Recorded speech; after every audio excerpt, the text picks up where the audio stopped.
5 বছরের মহাপরিকল্পনা।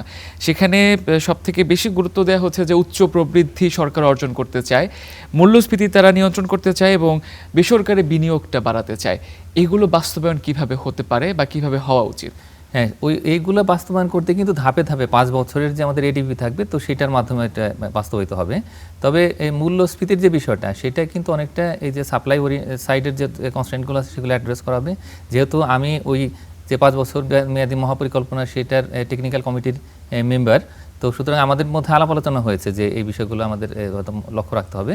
তবে আসলে সরকারি ব্যয়টা বাড়াতে হবে এখানে, এটা পরিষ্কার করে বলা আছে। এবং একই সঙ্গে যে মূল্যস্ফীতি যেটা আসলে এই মুহূর্তে প্রায় 9.4%, সেখান থেকে 5% নামিয়ে নিয়ে আসা, এটা একটা বড় রকমের, আমি মনে করি যে উচ্চাভিলাষী। এটা অবশ্যই এটা আমাদের চিন্তা করতে হবে। যে প্রবৃদ্ধির যেটা কথা বলা আছে যে 8.5% নিয়ে যাওয়া হবে, এটা ধাপে ধাপে আমরা হয়তো আগামী অর্থ বছর থেকে শুরু করব। একটু হাই গ্রোথ লাগবে, তার কারণ $1 ট্রিলিয়ন ইকোনমি, সেটা করতে গেলে আমরা হিসাব করে দেখেছি যে এখানে যে রিয়েল জিডিপি গ্রোথ, তো সেটা কিন্তু আসলে আমাদের এইভাবে ধীরে ধীরে বাড়াতে হবে, হঠাৎ করে পারবো না আমরা। আর নমিনাল জিডিপি গ্রোথ যেটা আছে, তো সেটাতে হয়তো খুবই সামান্য পরিমাণে আমাদের একটু প্রেশার দিতে হবে।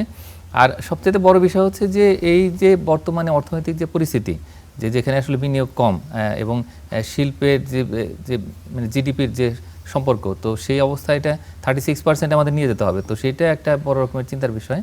এবং সব মিলিয়ে অর্থনৈতিক পরিস্থিতি অনুকূলে থাকতে হবে।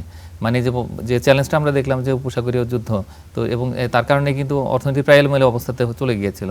তো সেইখান থেকে আমাদের একটা স্ট্যাবল ইকোনমিক কন্ডিশন যদি থাকে, তাহলে হয়তো আমরা এই যে স্বপ্ন সেটা হয়তো বাস্তবায়ন করতে পারবো।